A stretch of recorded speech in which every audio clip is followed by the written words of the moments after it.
listening to the Art of Homeschooling podcast, where we help parents cultivate creativity and connection at home. I'm your host, Jean Miller, and here on this podcast, you'll find stories and inspiration to bring you the confidence you need to make homeschooling work for your family. Let's begin.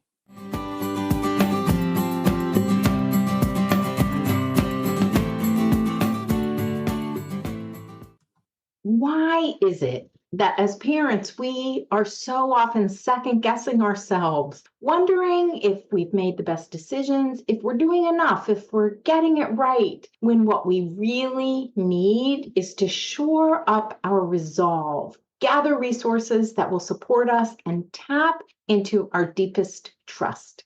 Whether this is our first or fourth or 10th year of homeschooling, these negative thoughts inside our heads not only make us feel crazy, but also undermine our enormous efforts to bring the best to our children and families. There are so many mindset tools that we can tap into, but one of my favorite is affirmations, or positive statements that can help you overcome negative thoughts and self-doubt, especially in the midst of stress or challenges.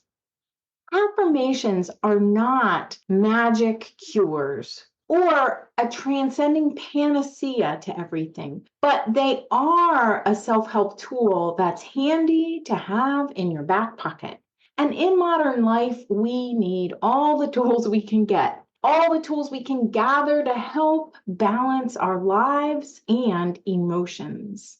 For me, self-doubt, stress, overwhelm, or indecision are usually a sign of spiritual unrest. I have somehow forgotten that I am not alone. I am never alone.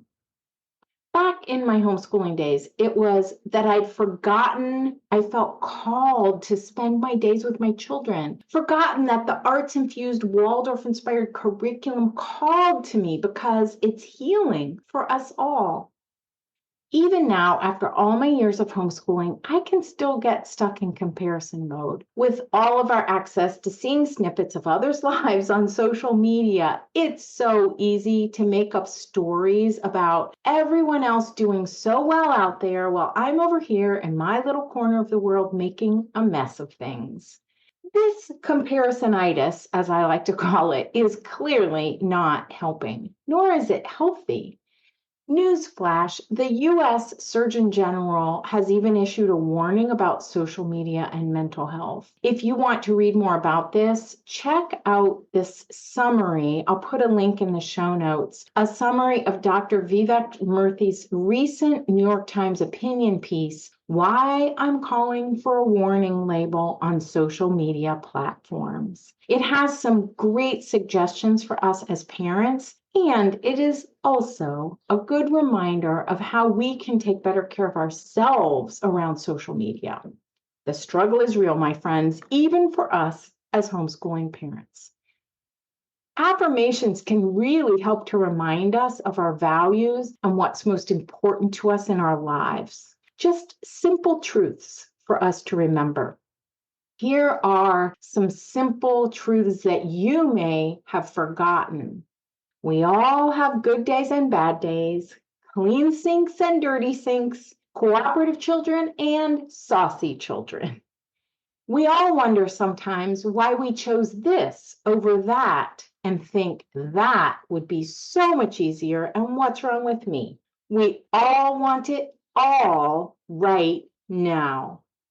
So much of the comparison, unrest, judgment, and lack of confidence is really just taking place inside our own heads. So let's offer up some alternative thoughts. We can do that through affirmations, and I'm going to get there in just a minute. If we want the chatter to stop, we need to be bold and decisive and commit to the choices we've made. We need to choose again and again this life we're living and embrace it, and then just get on with it. These beautiful words, this poem by Johann Wolfgang von Goethe says it all. Here we go. Until one's committed, there is hesitancy, the chance to draw back, always ineffectiveness. Concerning all acts of initiative and creation, there is one elementary truth, the ignorance of which kills countless ideas and splendid plans. That the moment one definitely commits oneself, then providence moves too. All sorts of things occur to help one that would never otherwise have occurred. A whole stream of events issue from the decision, raising in one's favor all manner of unforeseen incidents and meetings and material assistance, which no person could have dreamt would have come his or her way. Whatever you can do or dream, you can begin it. Boldness has genius, power, and magic in it. Begin it now. This is where affirmations can come in. They really help us remember our commitments that we've made. I like to choose one affirmation to be my companion for a while, for a bit of time. Write it on a piece of paper and carry it with me in my pocket. Add it to the front of my planner. Write it on a Post-it note and stick it to my bathroom mirror so that I can see it first thing every morning. Here are some possible affirmations for homeschooling parents. Feel free to choose one of these affirmations or take one to spark your own ideas. I choose homeschooling for this year. I choose these imperfect children and young adults who are in my sphere of care and influence. I choose this life partner. Remember, it's a package deal. I choose to be the best mother, spouse, friend, sister, daughter that I can be and forgive myself when I fall short. These affirmations can help you in your day-to-day life. Just remember what's most important to you and help you come back to those core values that you hold so dear. Here are a few more words of wisdom from Goethe. Think about homeschooling as you listen to help you embrace how to be a more decisive parent.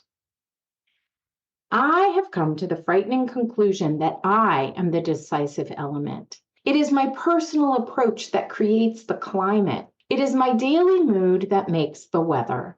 I possess tremendous power to make life miserable or joyous. I can humiliate or humor, hurt or heal. In all situations, it is my response that decides whether a crisis is escalated or de-escalated, and a person is humanized or dehumanized.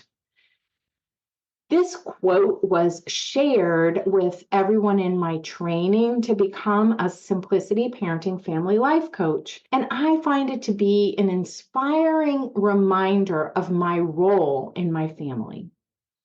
If you haven't read the book Simplicity Parenting by Kim John Payne, I highly recommend it. It's one of my all-time favorite parenting books. So reassuring and full of comforting stories, as well as practical strategies to help us in raising our children so that we can become a more decisive parent. In wrapping up this episode, I want to acknowledge that this time of year, I'm recording this and it's the month of July, and July is often a time when all of this comes to a head. We think summer is going to be relaxing, when in reality, by midsummer, this big summer energy wave comes crashing down, and we can find ourselves drenched in self-doubt and indecision. When I was in the midst of homeschooling my 3 kiddos, it was often precipitated by trying to balance summer homeschool planning with summer activities.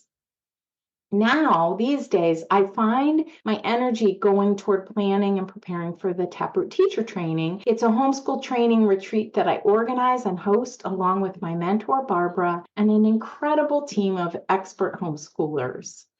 I'm trying to juggle my art of homeschooling business, my husband, my grown kiddos, my aging mother, yard work, and my garden, along with my joyful anticipation of and preparing for Taproot. It's a lot, believe me.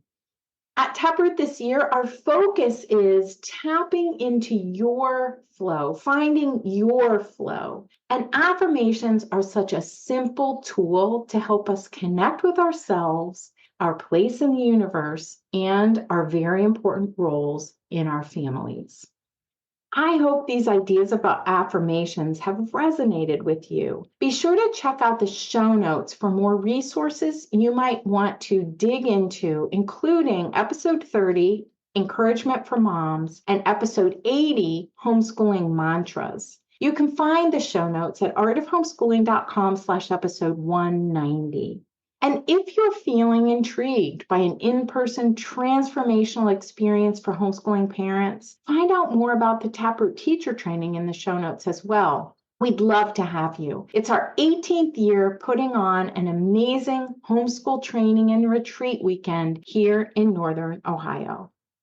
Until next week, know that you have the tremendous power to make life joyous for yourself, your loved ones, and the world. See you next time. That's all for today, my friend. But here's what I want you to remember. Rather than perfection, let's focus on connection. Thanks so much for listening, and I'll see you on the next episode of the Art of Homeschooling podcast.